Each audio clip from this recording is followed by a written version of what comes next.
سلام تخطيت مدافر اكس اكاديمي كم ياللهم ابزل لهم سلام كتلونا تمنخو لو معلت دما مغصلتنا يتنزع علفا بزعبا بروفيرم زبلا بروفيرم كما يجرنا نحلف قال بروفيرم من محلاف نتكمل تكنيك دما بحسر زبله كجلس كفتنيا مالتيو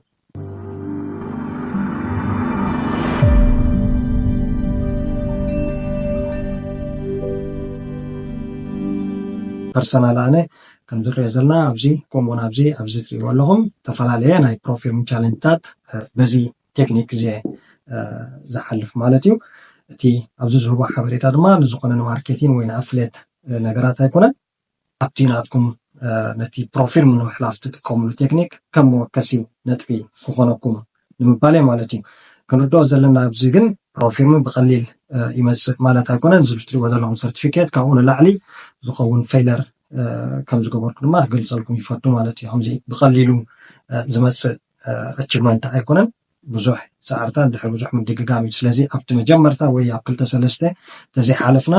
ኣብ ተናውሒ ግን ክንሓልፍ ከም ምዃንና ክንኣምን ክንክእል ኣለና ማለት እዩ። እዚ ዝህበኩም ሓበሬታታት ድማ ኣብቲ ንስኹም እውን ትገብርዎ ናይ ፕሮፊርም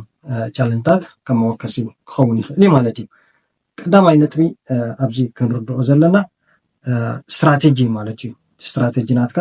ባክ ቴስት ብምግባር ኣብ ዴሞ ኣብ ተፈላለየ መንገድታት ማለት እዩ ይሰርሓልካ ምዃኑ ቅድሚ ዝኾነ ነገር ፕሩፍ ክትገብሮ ክትክእል ኣለካ ማለት እዩ። ድማ ኢዝሊ ኣብ ናይ ፎሬክስ ማርኬት ዴሞ ስለ ዘለና ኣብ ዴሞ ይሰርሕ ምዃኑ እቲ ሲስተምና ክንፈልጥ ክንክእል ኣለና ቅድሚ ናብ ፕሮፊርም ምእታውና ማለት እዩ። ብድሕሪኡ ቴክኒክና ሲስተምና ወይ እቲ ስትራቴጂ ናና ከም ዝሰርሕ ፈሊጥና ኣለና። ካብኡ ቀፂልና ንመፅኦ ነጥቢ ድሕሪ ፕሮፊርም ድማ ባጀቲንግ ማለት እዩ። ባጀቲንግ ክንደይ ኣማውንት ወይ ድማ ክንደይ ዝኣክል ገንዘብ ኢና ንፕሮፊርም ኢንቨስት ክንገብር። ምክንያቱ ከምቲ ቀዲመ ክብሎ ዝፀናሕኩ ኣብ ቀዳማይ ትራይ ክትሓልፍ ኣይትኽእልን፣ ኣብ ካልኣይ እውን ክትሓልፍ ኣይትኽእልን፣ ኣብ ሳልሳይ። ስለዚ ክንደይ ዝኣክል ባጀት ኢኻ ነቲ ፕሮፊርም ኢንቨስት ክትገብር ክንደይ ቻሌንጅ ዝኣክል እያ። ሕጂ እዚ ቀዳምነት ባጀቲንግ ክንገብረሉ ክንክእል ኣለና ማለት እዩ። ምክንያቱ ባጀቲንግ ድሕሪ ዘይገርናሉ ድሕሪ ወዲቀ ካልኣይ ክገዝእ እና ጥራሕ ንጥር ንኣቱ ኮይና ኣብ መወዳእቱ ተናውሑ ንዕና ክሃሲብና ይኽእል እዩ ማለት። ስለዚ ቀዳመይቲ እታ ሲስተም ንህና ፈሊጥና ኣለና። ድሕሪ ሲስተም ድማ ባጀቲንግ ኣነ 400 500 1000 ዋኤቨር ዜን ባጀት ዜን ንፕሮፊርም ንምሕላፍ ክጥቀመለን ኢልና ባጀት ክንሰርዕ ኣለና ማለት እዩ። ዜን ክልቲአን ምስ ገበርና ብድሕሪኡ ንመፅኦ ነጥቢ ድማ ናይ ፕሮፊርም ሰሌክት ምግባር። ሕጂ ፕሮፊርም ናይ ፕሮፊርም እዮም ኣብቲ ማርኬት ንውሕ ዝበለ ክሬዲቢሊቲ ዘለዎም ወይ ተኣማንነት ዘለዎም ንነዊሕ ካብቲ ኢንዳስትሪ ወይ ኣብቲ ፊልድ ዝፀንሑ ክንመርፅ ክንክእል ኣለና። ብስም ኣድቨርታይዘር ኢናዮም ወይ ዲስካውንት ኢናዮም ወይ ድማ ሴልስ ገይሮም ኣለዉ ክንዚ ፐርሰንት 50% 30% ዋኤቨር ከምኡ ርኢና ኢልና ክንመፅኦም የብልናን። ስለዚ ናህና መፅናዕቲ ድማ ክንገብር ክንክእል ኣለና። ኣብቲ መፅናዕቲ ናህና ክሕግዘና ዝኽእል ድማ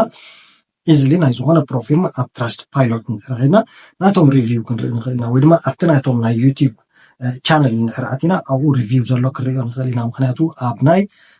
ዊዝድሮዋል ዲናይ ዝገብሩ ዊዝድሮዋል ኣፕሩቭ ዘይገብርሎም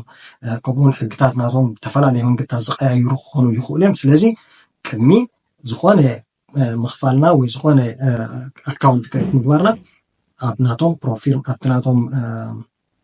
ትራስት ፓይሎት ብምኻድ እቲ ሪቪው ናቶም ቁንዓት ንውሕ ዝበለብቲ ማርኬት ኣብቲ ኢንዳስትሪ ከም ዝፀንሑ ከነረጋግፅ ክንክእል ኣለና ማለት እዩ። እዚኦም ምስ ገበርና ብድሕሪኦም ናይቲ ፕሮፊርም ሕግታት ምፅናዕ። ምክንያቱ ፕሮፊርም ተፈላለየ ሕግታት እዩ ዘለዎም። ስለዚ ኣብቲ ዌብሳይት ኣቲና ሕግታት ናቶም ብልክዕ ክንርድኦ ክንክእል ኣለና። ምስ ኣተና ዘይኮና ክንርድኦ ዘለና ቅድሚ ዝኾነ ምኽፋልና እንታይ እዩ ሕግታት ናቶም። ንኣብነት ገሊኦም ቀዳመ ሰንበት ትሬድ ከተሕድር ዘይፍቅዱ ኣሎ፣ ገሊኦም ኣብ ኒውስ ትሬድ ክትገብር ዘይፍቅዱ ኣሎ፣ ገሊኦም ድማ ብዘይ ስቶፕ ሎስ ትሬድ ክትገብር ዘይፍቅዱ ኣሎ፣ ገሊኦም ሎት ሳይዝ ናትካ ካብ ክንዚ ሎት ሳይዝ ክትጥቀም የብልካን ዝብል ሪስትሪክሽን ተፈላለየን ናቶም ሕግታት ስለ ዘለዎም ቅድሚ ምኽፋልና ቅድሚ ዝኾነ ፓርቼዝ ምግባርና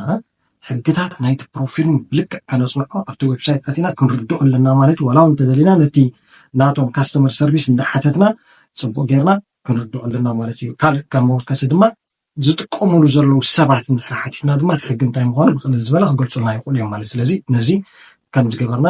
ሹር ክንከውን ኣለና ማለት እዩ። ካብዚ ቀፂሉ ዝመፅእ ድማ ብንእሽተይ ምጅማር መብዛሕትና ኣብቲ ፕሮፊል ምክንኣቱም ከለና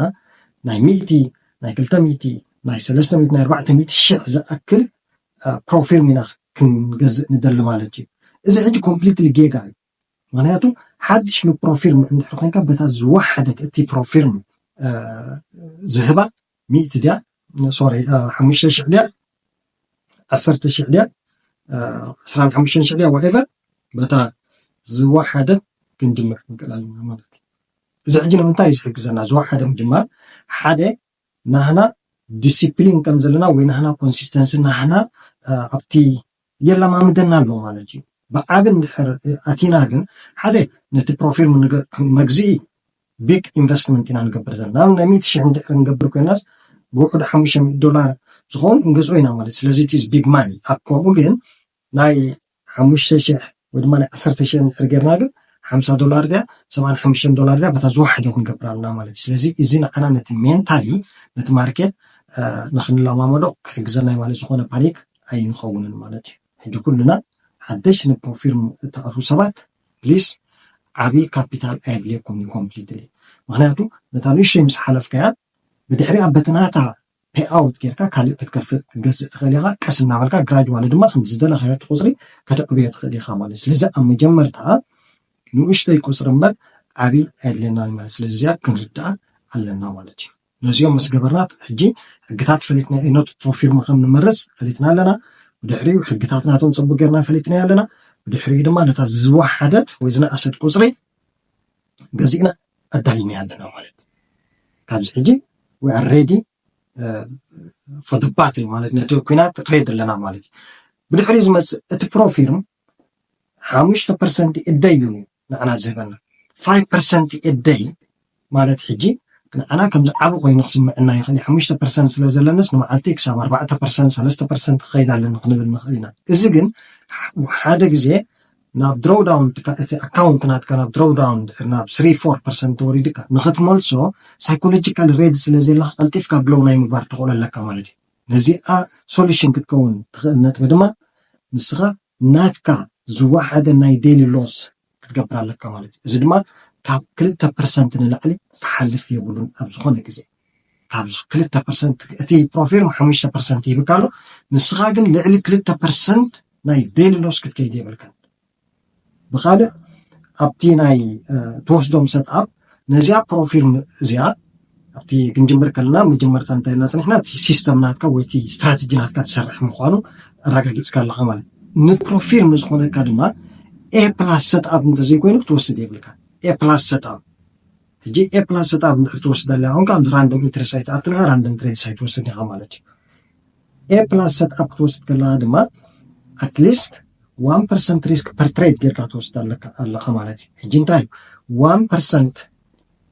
ሪስክ ፐር ትሬድ እንድሕር ትወስድ ኣለካ ሞት ሰጥኣብ ናትካ ድማ ኤ ፕላስ ሰጥኣብ ኢልካ እንድሕር ትወስዶ ኣለካ ኮንካ ኣትሊስት ድማ 1-3 ዊኒን ሬሾ ክህልወካ ኣሎ እቲ ናትካ ስትራቴጂ ዊኒን ሬሾስ 1-3 እንድሕር ኮይኑ ሕጂ ኣብ ሓፂር ግዜ ነቲ ቻሌንጅ ክትሓልፎ ትኽእል ኢኻ እሞ ድማ ኤ ሰጥኣብ ኤ ፕላስ ሰጥኣብ ኤ ፕላስ ሰጥኣብ እናወሰድካ ማለት እዩ ሕጂ ልዕሊ 1% ካብታ ትሬድ ሉዝ ክትገብር ኣይተፍቅድኒ ኢኻ ዘለካ ኣብ መዓልቲ ድማ ክልተ ትሬድ ወሲድካ ኣለካ ክልቲአን ሉዝ እንድሕር ኮይነን 2% ጌርካ ኣለካ ማለት እዩ እታ መዓልቲ ፅቡቅ ኮሬክት ዝኾነ ደይ እንድሕር ውዒልካ ግን ክልተ ትሬድ ወሲድካ ክልቲአን እንድሕር ታርጌት ሃሪሞናልካ 6% ኣብ ኣለካ ማለት እዩ ሕጂ ኣብ ዝኾነ ናይ ፕሮፊል ሪስክኻ ካብ 1% ፐር ትሬድ ንላዕሊ ክትገብር የብልካን ማለት እዩ እታ ናይ ደይሊ ድማ ካብ 2% ንላዕሊ ሉዝ ክትገብር የብልካን ማለት እዩ ሕጂ ንራይ እታ ኣካውንት 10% ኮምፕሊትሊ ሉዝ ክትገብራ እንድሕር ኮንካሲ ኢን ኤ ሮው 5 መዓልቲ ሉዝ ክትገብር ኣለካ ማለት እዩ 5 times 2 10% ሉዝ ክትገብራስ 5 መዓልቲ 5 ግዜ ኢን ኤ ደይ 5 መዓልቲ በብ 2% ሉዝ ክትገብር ኣለካ እዚ እንድሕር ኮይኑ ድማ ሲስተም ይብልካን ወይ ስትራቴጂ ይብልካን ማለት እዩ ስትራቴጂኻ ግን ሓንቲ ሉዝ ጌርካ ሓንቲ እንድሕር ዊን ጌርካ ኦልሬዲ 2% ኣብ ኣለካ ማለት እዩ እቲ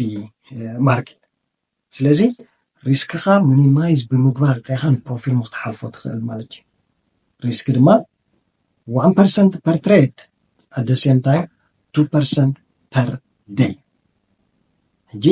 ላክ ደይ እቲ ማርኬት ኣብ ናትካ ዳይሬክሽን ወይ ስትራቴጂ ናትካ ጽቡቕ ኣብ ዝመጸሉ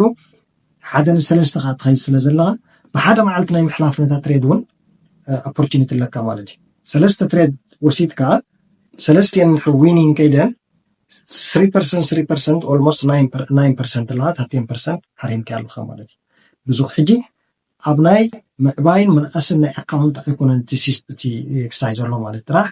ዝዋሓደ ወሲድካ ናውላ 5,000 እንድሕር ወሲድካ ኣለካ ኮንካ ናይዛ 5,000 1% ካብ ሓንቲ ትሬድ እናገበርካ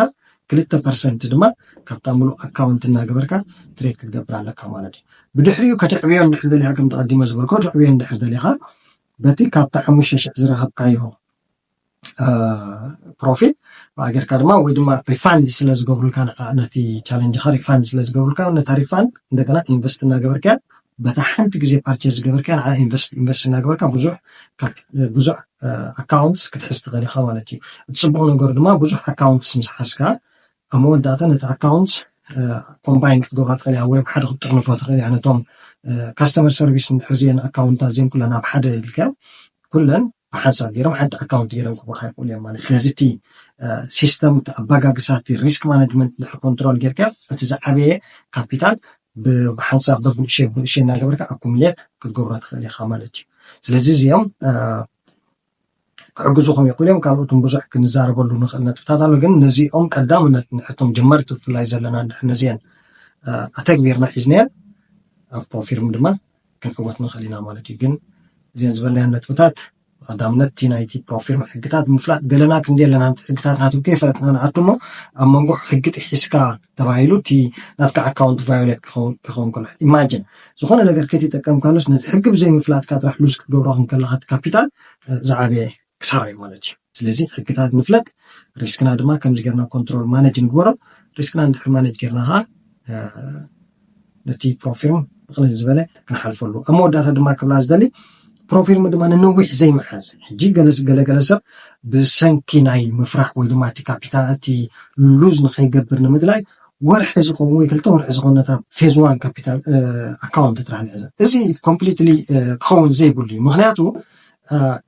እዚ ኣካውንት እዚኣ ክንዱ ዝኣክል ንነዊሕ መሓዝ ንዓኻ ሳይኮሎጂካሊ ኢሞሽናሊ ብፋይናንሻሊ ብኩሉ ነገር ሒዛ ትካየድ ዘላ ዋላ ብግዜኻ እንተርእይና ማለት እዩ ስለዚ ትራይ ኣትሊስት ኣብተን ቀዳሞት ዘሎ 2 ሰሙን ተነዊሕ እዩ ከማንዚ ተን 2 ሰሙን ታ ፌዝ 1 ክትሕልፋ ክትክእል ኣለካ እዚ ድማ ኤ ፕላስ ሰጣብ እንዳወሰድካ ማለት እዩ ኦፍኮርስ ክሳብ ኣብ 2 ሰሙን